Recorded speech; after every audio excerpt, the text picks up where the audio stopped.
kasih. Saya Rara. Saya Delinda. Saya Jeriatus. Saya Husnul. Saya Claudine. Saya Adayla. Saya Arin. Saya Bunga. Saya Bilqis. Saya Cicia. Saya Chandra. Saya Adinka. Saya Delia. Saya April. Saya Alicia. Dan saya Aulia Basya. Akuntansi 1. Boom, boom, boom, ready go! Hey yo, akuntansi 1, ready to be one for the best future. Hey yo, akuntansi 1, ready to be one, get the end. 10 akuntansi 1. Uy, uy, uy, akuntansi ready. Selamat menyaksikan podcast kami. Hey warga Smacken, selamat datang di Ngobrol Asik bareng aku Tari Dan aku Erin. In our first podcast, kita bakal ngajak kalian semua buat belajar bareng langsung dengan narasumber yang ahli bidang. Waduh, kira-kira siapa ya narasumber itu? Selamat datang Kak Radia. Jadi guys, Kak Radian ini merupakan salah satu alumni dari SMK Negeri 1 Jombang dengan jurusan akuntansi juga loh. Dan sekarang sukses menjalankan usahanya di bidang wirausahawan. Keren. Tepuk tangan dong. Jadi tujuan kita untuk mengundang Kak Radian di sini yaitu untuk sharing. Kita juga mau dong Kak jadi calon-calon wirausahawan yang sukses. Siap, amin. Selain untuk sharing-sharing, kita juga mengundang Kak Radian untuk menggelar karya P5 kami dengan tujuan membantu kita saat menggunakan podcast ini. Ya Kak ya. Tadi kan itu ya Kak ya. Apa namanya Kak Radian ini sukses menjalankan wirausahawan. Kalau boleh tahu apa sih Kak? Sekarang kesibukannya atau gimana? Baik. Assalamualaikum warahmatullahi wabarakatuh. Waalaikumsalam warahmatullahi wabarakatuh. Iya, saya manggilnya Adik aja ya. Ya, Ya, jadi saya sekarang sibuknya ini di dunia marketing. Saya jualan produk, banyak hal yang saya jual, terutama di online sih. Kalau di offline saya punya toko busana muslim di Denanya 1 sama di toko Jogoroto gitu. Selain di online, Kak Radian ini juga mempunyai stand ya? Atau gimana? Iya, ada toko offline-nya. Jadi kita juga jualan offline juga. Gitu sih. Kira-kira kalau mulai keuntungan Kak, mana yang Kakak untung gitu? Kalau untung saya mulai dulu dari awal itu dari online dulu ya pasti karena waktu itu saya kebentuk dengan apa namanya pasti dengan modal dulu juga saya mulai dari nol. Pasti kalau mulai dari nol itu enak buka online dulu maksudnya.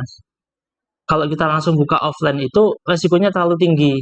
Kita butuh sewa, butuh modal yang gede, sewa toko dan sebagainya kan. Agak ribet juga kan, butuh sistem dan sebagainya.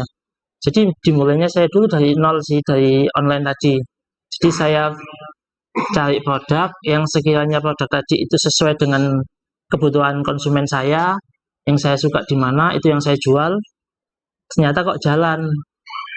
Pertama awalnya dropship, setelah itu saya stok, pelan-pelan stok. Oke, sekiranya sekarang udah punya pasarnya nih saya.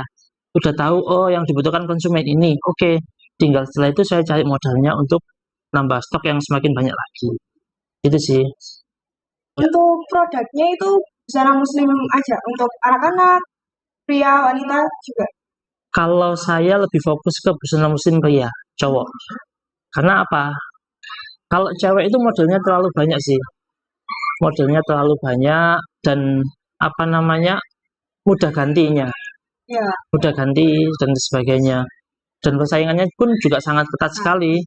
Di Jombang kita lihat aja di Jalan Gubernur Suryo ada berapa di situ toko hijab, gamis dan sebagainya, busana muslim cewek dan sebagainya kan banyak banget gitu sih.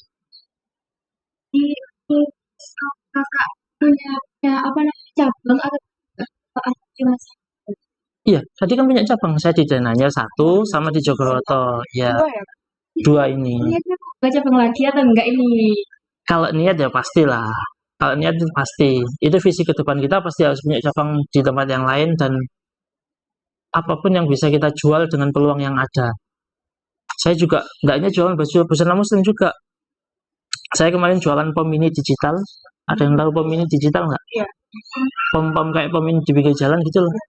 Nah, itu saya jual juga. Itu saya jualnya nggak ke Jombang. Kalau di Jombang sudah banyak pasarnya.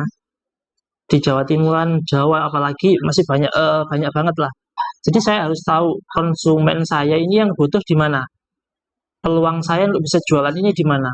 Akhirnya saya jualan ke Kalimantan. Yang saya fokuskan di Kalimantan. Dari Kalimantan Barat, Kalimantan Timur, Kalimantan Utara, dan sebagainya semuanya lah. Itu saya target di penjualan di online. Di Facebook saya, di Instagram, dan sebagainya. Ya, alhamdulillah pengiriman ke sana juga pakai kapal, dan sebagainya. Jadi saya tim marketing online-nya. Teman saya yang bagian produksi dan pengirimannya. Itu. Yang kedua, kemarin pernah jualan juga punya usahanya salah satu guru, Bapak Ibu guru di sini, Pak Yasir Arafat. Ada yang kenal? Kurang tahu. Beliau guru di multimedia. Sekarang namanya di kafe kalau nggak salah. Ya, Sekarang di kafe ya. Beliau guru di SMKN 1 Jombang, guru di kafe di sini. Dia punya usaha jasa travel umroh dan haji. Jadi saya kemarin kerjasama, Pak saya yang bagian pemasaran untuk di online-nya. Kemarin sempat jualan yang laku itu ya, bakdal haji. Bakdal haji. Tahu bakdal haji nggak ya? Kurang tahu Kak, apa itu Kak bakdal haji? Jadi bakdal haji itu misalkan jangan orang tua kita lah. Misalkan orang yang udah meninggal, itu kan nggak bisa haji. Orang udah meninggal, dulunya belum bisa berangkat haji. Nah, itu bisa dibadalkan, digantikan oleh orang lain. Jadi yang dari travel bisa, atau mutawif kita yang di sana di Mekah.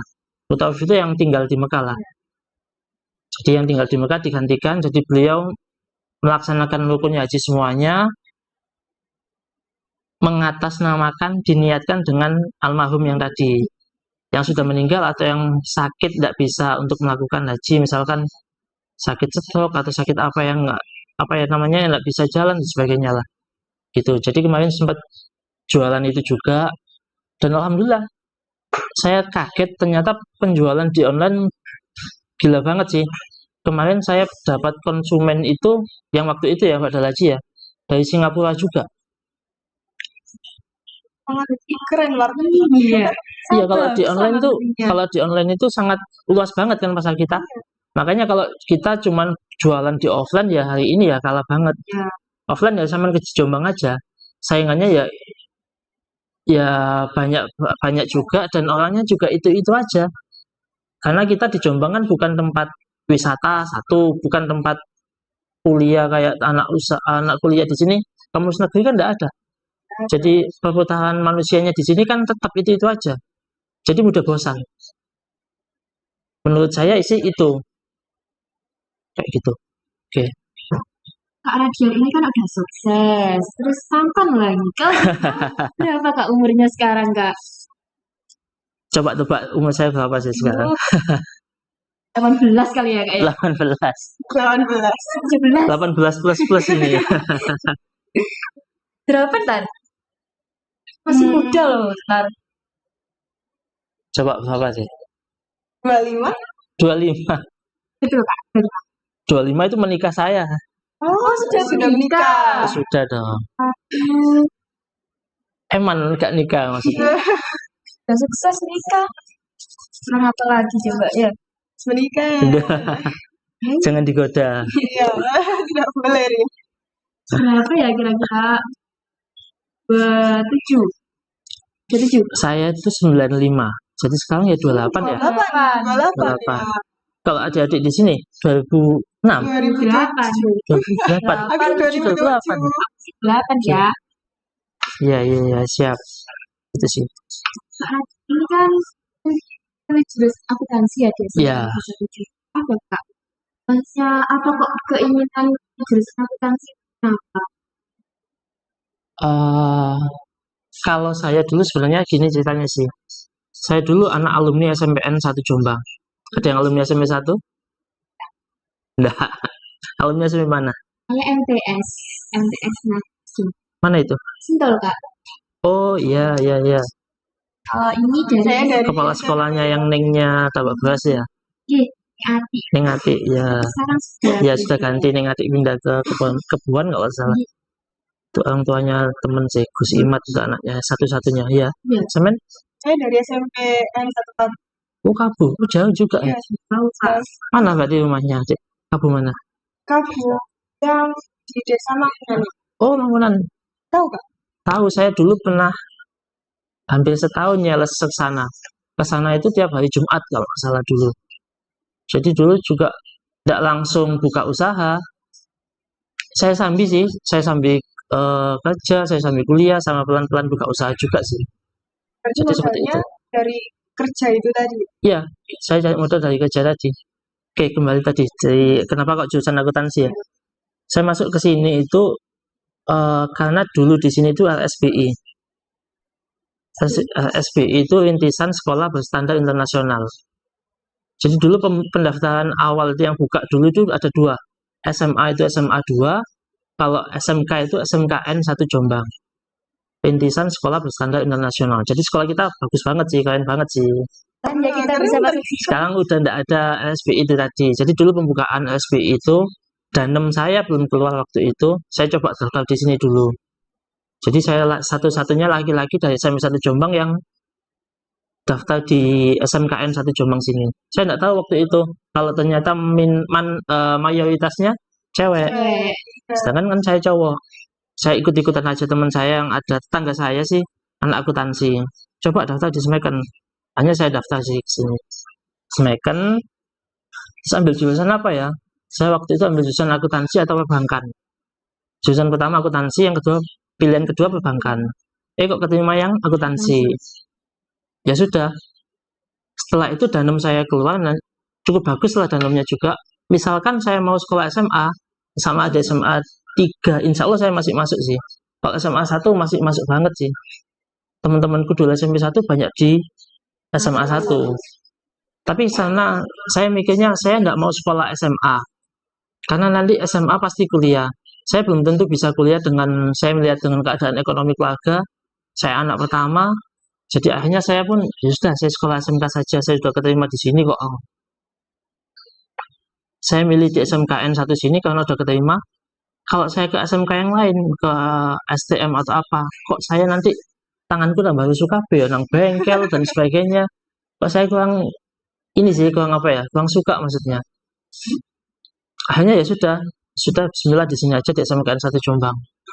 Berarti ya memang passionnya di akuntansi, keinginannya dari awal. Ya karena mungkin bayangannya ke depan pasti kita pengen kerjanya di kantoran dan sebagainya. Kalau gitu. juga akuntansi kita juga kayak punya ekspektasi kita bakal kerja di kayak kantor, jadi sekretaris, teller, tuh. Ya. Itu juga gak tahu ya Kak. Ya itu bayangannya saya dulu, tapi sekarang jadinya kan enggak. Makanya itu, alhamdulillah. Tapi kan beda dengan bukan dari sesuai dengan jurusan saya akuntansi. Enggak sih. Akuntansi ke marketing. Tapi kan kita diajari juga di bisnis ini, jangan lupa. Di SMK 1 Jombang kan SMK bisa ini. Bisa kuliah, bisa kerja juga kan maksudnya. Jadi dulu di sini kan juga diajarin tentang kewirausahaannya juga. Sangat kental banget sih SMKN 1 dulu. Nggak tahu kalau sekarang ya, zaman saya dulu itu diwajibkan untuk beli di business center sih. Di OneMart, sekarang namanya OneMart ya, sekarang namanya OneMart. Dulu diwajibkan beli di situ, beli produk senilai kalau nggak salah sebulan itu 250.000, setelah itu dijual ke rumah atau bapak ibu guru sih. Jadi ada laporan bukunya tiap bulan itu. Jadi gede-gedean omset juga. Gitu sih. Jadi waktu itu sempat berontak juga. Saya jurusan akuntansi kok dikon dodolan ini piye? Sekolah kon dodolan. Sempat nggak suka dulu sih. Sempat berontak juga, sempat ada kumpul wali kelas semuanya sih. Ini kok disuruh jualan kayak gimana? Dan akhirnya ya saya rasakan hari ini, maksudnya dulu yang sesuatu yang tidak saya suka, ternyata sekarang manfaatnya itu loh sekarang maksudnya. Jadi pesan saya kepada adik-adik semuanya mungkin di sini, ojo terlalu geting sama sesuatu lah, kok nyanding bahasanya. Bahasa tahu geting ya, jangan terlalu benci lah. Benar-benar cinta, oke. Jadi mulainya dari situ dulu. Tapi sejak dari kelas 2 SMK sudah mulai jualan sih. Karena dipaksa tadi. Memang kalau nggak dipaksa kita juga nggak itu sih. Iya, kata males gitu ya. Iya sih. Ya kita masih anak muda, masih suka dengan apa namanya, seneng dolen, seneng dulinan dengan teman-temannya dan sebagainya. Makanya mulai kelas 2 itu pikiran saya udah agak kebuka sih. Saya sudah mulai suka dengan baca-baca buku di perpustakaan, bukunya Ibu Santosa, itu juga Ajaib Rezeki, The Power of Kepepet Jaya Setiabudi, dan lain sebagainya. Jadi saya mau mencoba memepetkan saya sih. Saya kan anak pertama, nantinya gantikan orang tua, jadi contoh buat adik-adik juga, kedepannya punya anak, punya istri, dan sebagainya. Saya laki-laki, kodrat saya bekerja, jadi saya itu yang saya pepetkan terus. Jadi semua saya lakukan. Kelas SMK sudah jualan, ambil terang bulan ke Kaliwungu, bawa ke sini, titip ke koperasi. Kebetulan saya anak koperasi juga. Terus kelas 3 ada ketika KWU-nya Bu Rusmila atau Bu Munti ya, saya lupa. Itu tiap materinya beliau kewirausahaan, kita harus punya usaha dan laporan keuangannya. Jadi kayak gitu. Waktu itu jualan pulsa. Saya jualan pulsa. Jadi Kak Radian itu apa Kak alasannya memilih jurusan akuntansi dan kenapa harus Megan? Oke. Jadi ceritanya nanti agak panjang, mungkin agak singkatkan ya. Ya. Saya dulu dari SMP 1 Jombang masuk ke sini karena di sini dulu SBI tadi, Rintisan Sekolah Berstandar Internasional. Jadi pembukaan pendaftaran pertama dulu itu di sini. Kalau SMK-nya di SMKN 1 Jombang, di Jombang cuma satu-satunya SMKN 1 Jombang yang SBI. Sekarang udah nggak ada. SMA itu SMA 2 yang SBI. Jadi pembukaan pertama itu di SMA 2 sama SMKN 1. Danem saya dari SMP belum keluar sih waktu itu. Saya ingat banget angkatan awal ketika danem sih. Dulu belum ada danem, ujian biasa sih dulu. Angkatan saya danem. Maksudnya Nasional. ujian nasional. Dulu sebelumnya belum ada kayaknya. Sekarang juga ada ya. Sekarang nggak ada, ya. Sekarang ya. Akhirnya saya daftar ke sini, nyoba daftar ke sini. Jurusan pertama yang saya ambil akuntansi, ikutan kakak kelas. Ada tetangga yang dulu anak akuntansi sih. Jadi ngomong koyo enak sih akuntansi, kerja di kantoran dan sebagainya gitu. Jadi akhirnya saya nyoba daftar ke sini. Pilihan keduanya perbankan. Kok keterima yang akuntansi tadi. Pilihan pertama. Setelah itu dalam saya keluar tadi, nilainya bagus. Cukup bagus lah. Ingat, insya Allah kalau nggak salah 35,35 lah. Kalau di ya, kalau SMA masuk sih, SMA 3 masih masuk insya Allah. Urutan keberapa ya, pokoknya masih masuk lah. Di SMA 1 kemasukan malahan. Karena teman-teman saya yang dalamnya di bawah saya, mudah banget masuk. Karena dulu kan cuma danem, nggak ada tes lain lagi. Kalau di sini dulu kan ada tes tadi. Tes bakat minat atau apa dulu, saya lupa. Tes akademik. Dulu ada itu. Hanya ya sudah. Sudah saya udah keterima di SMKN 1 Jombang, kok sudah kesini aja. Kalau saya mau cabut ke SMA, nanti SMA juga saya butuh kuliah. Saya lihat ekonomi di keluarga juga, belum tentu keluarga orang tua saya bisa untuk menguliahkan saya, karena masih ada adik-adik saya yang harus disekolahkan. Kalau saya kepindah, saya cabut ke STM, saya jurusan apa ya? Saya bingung, saya belum suka mesin. Nanti kalau mesin dan sebagainya, tanganku ya rusuh KB. Ya sudah, akhirnya sini aja di SMKN 1 Jombang. Yang waktu itu belum tahu kalau ternyata di sini mayoritasnya cewek kayak gitu. Soalnya masih malu banget lah. Nah di situ akhirnya ya sudah, karena rencana Gusti Allah memang indah banget sih menurut saya. Tak renungkan banget. Saya beruntung banget sekolah kan di SMKN 1 Jombang sini.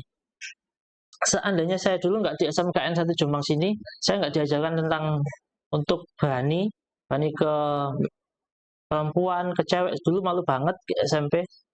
Kalau ada mau ke kamar mandi, depan ada anak cewek gitu kumpul-kumpul, saya nggak berani ke kamar mandi. Balik gitu kan. Mending putar balik, iya maksudnya. Jadi kan di sini kan udah kita kumpul teman-teman cewek. Sekelas cuma aku tak waktu itu cowoknya. Kelas kita cewek semua. Oh cewek semua. Karena angkatan saya cowoknya cuma 3. Cowoknya cuma 3. Jadi waktu di awal dulu sih, waktu di MOS sih saya cuma anak satu tuh. Ya aku lanang dewe aku. Sempat takut juga di awal sih. Nah, Ya itu tadi akhirnya saya pelan-pelan sampai kelas selesai, sampai hari ini saya beruntung sih. Seandainya saya dulu nggak sekolah di SMKN 1 Jombang, saya nggak berani ke cewek, satu. Kedua, saya nggak diajarkan kepemimpinan. Di sini kan cowok sangat dibutuhkan banget. Minimal saya jadi ketua kelas lah. Dari kelas 1 sampai kelas 3 saya ketua kelas. Terus jadi ketua lemas. Jadi apalagi ikut organisasi yang lainnya kan pasti banyak dibutuhkan. Di pramuka butuh lomba, butuh cowok. Oke, saya ikut. Di Kapala, ayo enak pendakian. Oke, kita cowok ikut. Ketika anak koperasi kok Jambore Jawa Timur, oke, se-Jawa Timur kita datang ikut, kan enak. Banyak yang saya lakukan akhirnya gitu sih. Jadi cowok sangat itu banget kalau bisa dimanfaatkan loh ya di sini. Itu yang kedua, kepemimpinan. Yang ketiga, akhirnya saya di sini dipaksa kan. Kalau saya nggak dipaksa dengan kewirausahaan di sini, belum tentu saya jadi hari ini. Seandainya saya dulu sekolah di SMA atau di SMK yang lain, belum tentu saya jadi seperti ini. Kumpulnya usaha sendiri dan sebagainya. Terus setelah dari sini, saya langsung kerja dulu setahun, baru itu saya kuliah. Kuliah pun saya cuma di Jombang sih. Dan saya beruntung juga kuliah di Jombang. Saya belum tentu misalkan saya dulu keterima kuliah di kampus negeri ya, belum tentu saya jadi kayak gini hari ini. Belum tentu saya udah merintis usaha dari nol. Sejak saya SMK, sejak saya kuliah tadi udah usaha kan saya. Seandainya saya dulu kuliah di kampus negeri di luar kota, misalkan saya dulu pengen di Malang, kan belum tentu saya hari ini punya usaha kayak gini. Jadi rencana Gusti Allah pasti sangat indah sih menurut saya. Dan saya belum tentu juga kuat dengan pergaulan di dunia kota gede. Di Malang, di Surabaya, hedonisme kota gede itu beda banget sih. Apalagi kalau teman-teman perempuan, kan bebas banget. Kos-kosannya, dan lain sebagainya. Lawan juga kan. Ada tawuran, mahasiswa banyak banget, dan sebagainya. Kehidupannya anak-anak yang suki masuk mall, kalau kita nggak bisa kayak mereka, nantinya hal-hal yang negatif akan potensi bisa kita lakukan juga. Dari mall punya HP iPhone dan sebagainya, kita kok belum punya ya. Orang jaluk nang wong tua kita ya belum tentu juga wong tua. Nah, akhirnya kan hal-hal negatif nantinya mungkin kalau dia Bendalik bisa bahasa kasarnya kan, kalau kita tahu ada ayam kampus atau apa dan sebagainya di Bendalik maksudnya ya. Gitu sih. Jadi resikonya juga saya belum tentu kuat. Itu saya husnudon saya sih. Pikiran positif saya yang harus saya bangun terusnya. Dengan rencana yang sudah diberikan Gusti Allah kepada saya sampai hari ini. Kayak gitu sih. Jadi kita nggak boleh menyalahkan keadaan itu. Nggak boleh menyalahkan keadaan orang tua, nggak boleh menyalahkan keadaan saya nggak kuliah ke kampus negeri berarti saya gagal. Kan kayak gitu. Sudah, itu aja. Kak Radin itu kan wirausahawan di bidang kayak pengusaha. Sebenarnya itu mempunyai pekerjaan impian atau enggak? Pekerjaan impian saya ini jadi cita-cita gitu. Saya yakin pasti cita-citanya teman-teman di sini dari TK sampai hari ini berubah-ubah. Iya. TK sampai cita-citanya apa? Dokter. Karena nyanyinya itu ada lagunya anak-anak dulu kan itu. Gimana ya lagunya? Saya lupa ya. Enggak lupa.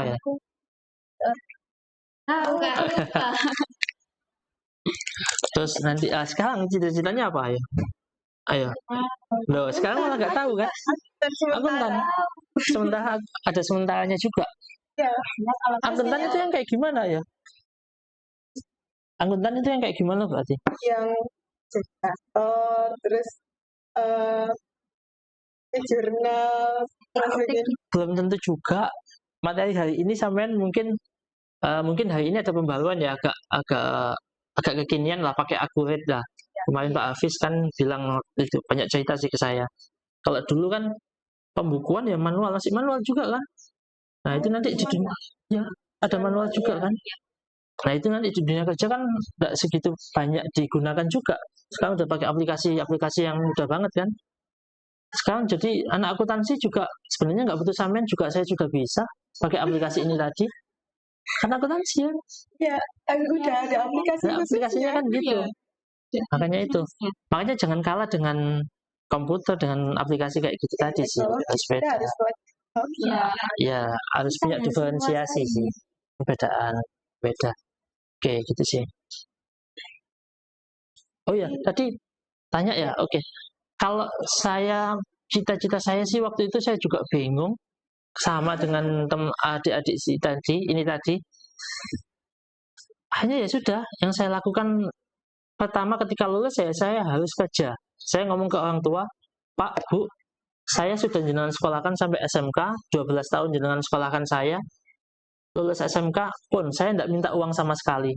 Jenengan cukup doakan saya. Jenengan tidak usah ikut terlalu dalam di saya. Sudah jenengan percaya sama saya tidak mungkin melakukan hal negatif. Saya mikir untuk yang kegiatan positif. Jenengan percaya sama saya, jenengan doakan saya. Itu yang saya bilang ke orang tua. Sudah lulus SMK saya tidak ikut kerja, tidak minta uang ke orang tua lagi. Kita harus berani ngomong kayak gitu. Kita nggak berani ngomong kayak gitu ya kita nggak gentleman, kita nggak itu sih. Terus di sekolah 12 tahun kok cek jaluk-jaluk. Makanya kita harus kerja, kita udah punya skill, keterampilan apa yang kita punya. Kerja pertama saya nguli, kerja ikut kuli di bangunan tetangga. Saya gak izin, aku laki-laki, kodrat saya bekerja. Aku melok kerja nang tonggong ini, ben aku melatih mental saya untuk nggak malu. Kerja melok tonggong nguli, lulus sekolah SMK kok tambah nguli, nggak masalah. Yang penting saya kerja dulu, gak sampai mek turu nang omah tok, malah mangan tidur terus gak mandi. Kan malah cuma jadi beban buat orang tua kan. Jadi ya sudah, kita lulus sekolah, lulus SMK. Kalau belum keterima kuliah ya sudah kerja apapun dengan gaji berapapun. Jangan nunggu gaji yang gede dulu. Emang kamu siapa? Kamu siapa? Anak SMK tok kan? Ketampilanmu apa? Oke, meskipun teman-teman adik-adik di sini akuntansi, belum tentu nanti tak tes akuntansi bisa semua. Kan belum tentu juga. Misalkan anak multimedia tak suruh tes bikin desain kayak gini yang saya mau, kan belum tentu juga bagus. Kan butuh pengalaman. Butuh skill, iya, masih belajar kan. Makanya ya sudah, gaji awal berapapun, yang penting kita kerja dulu. Setelah itu kalau udah dapat pengalaman, kita harus pernah dipimpin dulu sih. Itu kata Menteri Pendidikan sekarang sih, Mas Nadiem Makarim itu kan yang punya Gojek malahan. Yang punya Gojek kan ya. Kan di salah satu podcastnya waktu itu pernah ngomong juga, kalian itu setelah dari sekolah itu minimal pernah kerja di perusahaan dulu. Biar tahu bagaimana caranya dipimpin perusahaan, dipimpin bos itu seperti apa, dikasih tekanan itu seperti apa, dikasih target itu seperti apa, dan sebagainya. Sebelum kalian memimpin. Kalau sudah pernah dipimpin kan kita tahu, oh jadi bos itu kayak gini ya. Jadi kan kita bisa dapat pengetahuan itu tadi, oh bosku kemarin itu kesalahannya di sini, jeleknya di sini. Yang kita modifikasi, kita baguskan itu memimpin yang kayak gini. Ketika kita udah jadi pemimpin, jadi punya usaha dan sebagainya. Jadi kayak gitu sih. Sudah, kerja apapun saya lakukan. Itu tadi sambil pelan-pelan ya cari kerja yang lain. Kalau kita sudah tahu ada peluang kerja di mana, atau usaha jualan apa dan sebagainya. Itu sih. Jadi nggak gengsi ya Kak? Kalau kerja apapun itu dijalani gitu, nggak ada kata gengsi. Ya ngapain gengsi maksudnya? Ya kalau kita mau sukses, kita mau punya banyak hal, ya ngapain gengsi? Toh kita, bahasanya ibuku sih, isin-isin gak isen. Kalau kita terlalu malu-malu banget, yang maksudnya nggak bisa makan, nggak dapat apa-apa maksudnya. Ya ngapain malu maksudnya? Oh kita nggak makan ikut orang, aku hati lapo ya gak masalah, gak ada urusan dengan kamu. Makanya jangan bergantung banget, bergantung ke teman, bergantung ke orang tua, ke saudara, atau ke siapapun lah. Kita nggak perlu bergantung. Bergantunglah ke kaki kita sendiri sih maksudnya. Bergantung nang konco, nggak enak malah maksudnya. Ya nek telok konco nek sefrekuensi dengan kita. Kadang misalkan ngumpulkan tugas sak bangku, misalkan ya adik-adik ini ya satu bangku, sampean sudah selesai tugasnya, sampean belum selesai tugasnya. Terus sampean ngomong kamu nggak setia kawan, nggak ngenteni aku dan sebagainya. Kan nggak enak kayak gitu maksudnya. Saya dulu pernah kayak gitu. Saya udah selesai tugas saya, teman saya belum, sebangku. Dia ngomong kamu nggak setia kawan, nggak ngenteni aku dicek dan sebagainya. Sudah, akhirnya saya nunggu dia sampai akhirnya telat deadline-nya. Akhirnya aku kan kena marah juga. Karena ngenteni konco. Ya makanya karena ya sudah, setia kawan itu secukupnya. Gak boleh bergantung kayak gitu ke teman. Ke orang tua pun juga kita nggak bisa bergantung juga. Orang tua kita misalkan sampean anaknya orang kaya, oke. Yang kaya itu sampean. Yang kaya itu orang tua sampean, bukan sampean. Kalau sampean nggak bisa mengelola keuangan tadi ya sama saja. Sampean foya-foya dengan keuangan orang tua, sampean nggak baca keterampilan bagaimana mengelola uang dan lain sebagainya. Sudah, uang akan habis di sampean nantinya. Ketika orang tua sudah nggak ada, gitu sih. Karena kita juga bergantung pada orang tua ya. Karena Ya. kita nggak selamanya bisa membantu kita. Ya, karena usia juga kita nggak tahu juga. Tuh. Nah, Oke. itu dia guys, kiat-kiat sukses yang telah disampaikan oleh narasumber spesial kami. Terima kasih banyak ya. Oh, Ya, oke, siap. Dan kami juga mengucapkan terima kasih banyak tim kelima SMK Negeri Jombang. Terima kasih juga buat guru kita Pak Santoso. Terima kasih juga kami sampaikan untuk tim multimedia yang sudah berpartisipasi Membantu menyelesaikan kita ya. Kami, Assalamualaikum warahmatullahi wabarakatuh. Waalaikumsalam.